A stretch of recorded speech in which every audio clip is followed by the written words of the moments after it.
Setuju ya, merujuk kepada Mahkamah Agung ya. Bentar. Lanjut.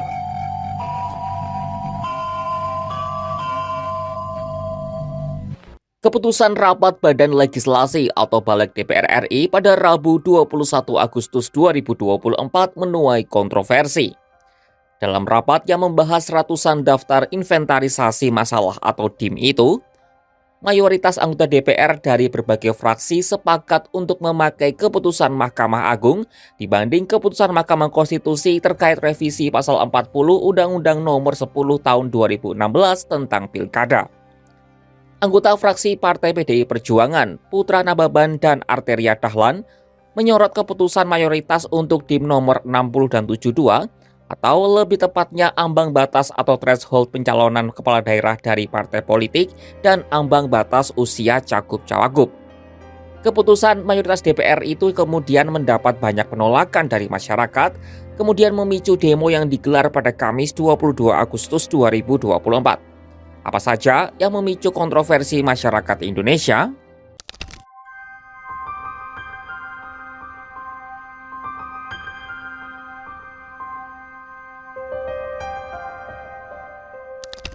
Pertama, Balik DPR sepakat menghidupkan kembali ketentuan ambang batas pencalonan kepala daerah yang telah diubah oleh Mahkamah Konstitusi atau MK tepat sehari sebelumnya. Dalam putusan MK itu, menyatakan bahwa pasal 40 ayat 1 Undang-Undang Pilkada yang mengatur soal ambang batas pencalonan kepala daerah yang mensyaratkan 20% kursi DPRD atau 25% suara sah bertentangan dengan Undang-Undang Dasar 1945. Maka MK memberikan norma baru.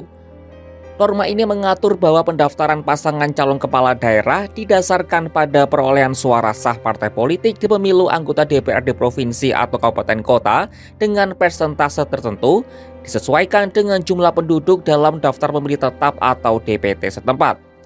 Rinciannya jumlahnya seperti ini. Keputusan ini membawa implikasi besar. Sejumlah partai menjadi bisa mengajukan calon sendiri, seperti contohnya PDIP di Pilkada Jakarta. Partai berlambang banteng itu dirumorkan akan mengusung Anies Baswedan di Pilkada Jakarta. Nah, keputusan itu menjadi salah satu yang dianulir oleh DPR.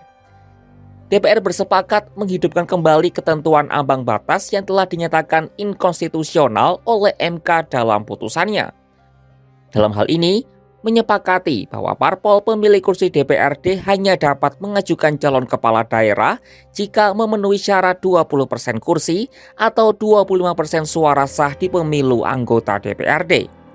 Sementara aturan MK hanya berlaku bagi partai politik non-parlemen alias yang tidak memiliki kursi di DPRD. Selain soal ambang batas pencalonan, DPR RI juga menolak menjalankan putusan Mahkamah Konstitusi soal syarat usia minimum calon kepala daerah. Dalam putusan itu, MK menegaskan bahwa titik hitung usia minimum calon kepala daerah dihitung saat penetapan pasangan calon oleh KPU. Namun, Balik DPR pilih mengikuti putusan Mahkamah Agung yang dibuat hanya dalam tempo 3 hari, yaitu titik hitung usia minimum calon kepala daerah dihitung sejak tanggal pelantikan. Dalam jalannya rapat yang digelar pada Rabu 21 Agustus 2024, keputusan itu juga diambil hanya dalam hitungan menit. Kebanyakan fraksi selain PDIP menganggap bahwa putusan MA dan MK sebagai dua opsi yang sama-sama bisa diambil salah satunya. Mereka menilai DPR bebas mengambil putusan manapun untuk diadopsi dalam revisi Undang-Undang Pilkada sebagai pilihan politik masing-masing fraksi. Sementara itu, pemimpin rapat Panja Balek Ahmad Haidowi dari P3 kemudian mengetuk palu tanda setuju bahwa pihaknya menolak putusan MK dan pilih manut putusan MA. Situasi ini pun menjadi angin segar untuk putra bungsu Presiden Jokowi, Kaisang Pangarep yang mulai digadang-gadang maju Pilkada Jawa Tengah 2024. Adapun materi revisi tak cuma disepakati DPR, tapi juga DPD dan pemerintah yang turut hadir dalam rapat itu. Kesepakatan itu dicapai dengan kilat. Fraksi-fraksi di DPR seperti fraksi PDIP tak diberi kesempatan untuk memberikan pendapat. Meski begitu, fraksi PDIP sempat memberi usulan untuk mematuhi putusan dari Mahkamah Konstitusi dan bukan Mahkamah Agung. Setuju ya, merujuk kepada Mahkamah Agung ya. Bentar, Lanjut. pimpinan ini setuju atas apa ini pimpinan? Lah, yang pilihan MK, Mahkamah Agung, putusan kan ada 2 putusan pengadilan. Enggak. Fraksi PD sudah kita kasih kesempatan ngomong. Fraksi yang lain kan juga punya kesempatan untuk ngomong. Punya hak yang sama. Oke, terus yang diputuskan apa? Merujuk kepada putusan Mahkamah Agung. Mayoritas. Sudah dihitung per fraksi pimpinan. Siapa yang setuju, siapa yang tidak setuju. Udah kelihatan dari tadi itu. Tadi kalau nggak salah baru 2 yang ngomong. Silakan Ya. lanjut. Pak Ketua. Pimpinan, Ya nggak perlu mengatur fraksi yang lain. Yang penting fraksi PD sudah menyampaikan pendapatnya. Fraksi lain menyatakan persetujuannya, ya urusannya fraksi lain-lain gitu. Saya kira fair aja kan. Kita kan tidak Pimpinan, saya kira kita membatasi lanjutkan supaya bisa kita bahas di selanjutnya, pimpinan. Pak Ketua. Ya. Bukannya bertanya ini, kami hanya sekedar mengingatkan dan kami juga ingin juga teman-teman kita urung rembuk. Ya. Ada putusan yang sudah jelas dan kita harus akomodir. Ya, putusan 60 kemarin itu menurut kami yang ada di PDI Perjuangan dua-duanya sudah jelas. Mengenai threshold sama mengenai usia. Kalau sekalipun ya mengenai usia di pasal 7 ayat 3 ini dikatakan open legal policy, kami khawatir itu akan menjadi kekeliruan. Karena apa? Ini hanya kekhawatiran. Apapun nanti yang diambil dan diputus oleh teman-teman, tentunya kami cuma satu fraksi yang suaranya kan 8. Kita akan terima. Tapi jangan sampai rapat kita ini yang dihadiri oleh orang-orang yang pintar-pintar dan paham hukum tata negara ini sia-sia, karena memang ingin saya tanyakan tadi, apakah putusan itu sudah clear and clean mengatakan ya bahwa itu efektif pada saat ditetapkan sebagai pasangan calon. Dan sesuai dengan logika dan nalar sehatnya begitu. Kalau pengaturan digantungkan pada saat dilantik, itu yang saya katakan tadi. Nggak masuk rasio legisnya. Tapi kalau teman-teman ingin mengakomodir itu, kita ikut aja. Ya, terima kasih, Pak.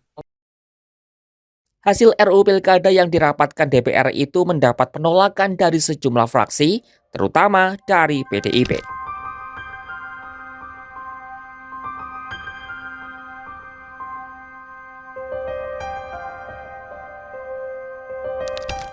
Seusai rapat, anggota Panitia Kerja atau Panja DPR dari fraksi PDIP TB Hasanuddin menyayangkan proses pembahasan yang berlangsung cepat.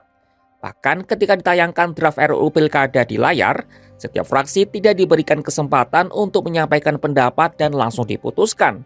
Yang memastikan PDIP akan tetap meneruskan perjuangan untuk menyelamatkan demokrasi di Indonesia. Caranya adalah dengan membuat nota khusus penolakan. Tapi kalau misalnya karena yang akan diambil pastikan suara mayoritas gimana? Ya, Dengan ini perspektif kan Jakarta, pertamanya apakah layangan. Ya, kami akan membuat nota khusus begitu ya, penolakan. Tapi andaikan ini Anggota DPR dari fraksi PDIP lainnya, Masinton Pasaribu, menegaskan partainya tetap akan mendaftarkan pasangan calon gubernur dan calon wakil gubernur pada Pilkada Jakarta 2024 mendatang. Partainya disebut tak akan menggubris undang-undang pilkada yang telah disusun oleh Balik DPR, melainkan akan taat pada putusan MK. Sebab aturan dari DPR disebutnya hanya untuk kepentingan penguasa. Kami akan mendaftarkan, ya bukan hanya kami, partai-partai calon-calon lain juga yang memenuhi syarat berdasarkan klaster yang sudah diputuskan oleh MK, silakan gunakan. Jangan mau ikut aturan yang dirubah-rubah untuk kepentingan penguasa hari ini.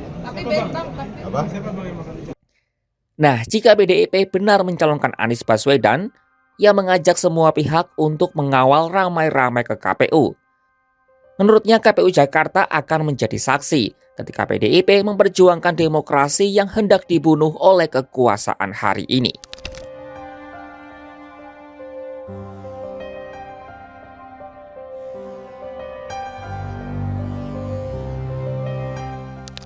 Menanggapi soal rapat kilat DPR untuk mengubah putusan Mahkamah Konstitusi, Presiden Joko Widodo pada Rabu 21 Agustus 2024 menyebutnya sebagai hal biasa yang terjadi dalam konstitusi Indonesia. Jokowi juga meminta semua pihak untuk menghormati keputusan dari tiap lembaga negara. Ya, kita hormati kewenangan dan keputusan dari masing-masing lembaga negara. Itu proses konstitusional yang biasa terjadi di lembaga-lembaga negara yang kita miliki. Respon Jokowi ini bertolak belakang dengan apa yang diucapkannya sendiri pada April 2024 lalu. Kala itu Jokowi menyebut pemerintah menghormati putusan sidang Mahkamah Konstitusi yang menolak permohonan sengketa hasil pemilihan presiden yang dimohonkan oleh pasangan Anies Muhaimin dan Ganjar Mahfud. Salah satu dalil yang diajukan oleh kedua pasangan itu diantaranya adalah dugaan adanya intervensi yang dilakukan oleh Presiden Jokowi dalam perubahan syarat pencalonan presiden dan wakil presiden dalam pemilu 2024. Dalam menanggapi hal itu, Jokowi pun menegaskan bahwa pemerintah menghormati putusan MK. Tak cuma itu, Presiden juga menyebut bahwa keputusan MK adalah final dan mengikat. DPR melawan keputusan MK lewat sebuah rapat kilat yang mendapat protes dari banyak pihak. Fraksi PDIP telah menyampaikan kegusarannya dan memastikan akan mematuhi putusan MK. Masyarakat juga melawan dengan ramainya gambar peringatan darurat yang memenuhi lini masa media sosial. Mereka juga sudah berkoordinasi untuk turun ke jalan memprotes kebijakan yang inkonstitusional ini. Mari kita kawal perjuangan ini hanya di kanal YouTube Kompas.com.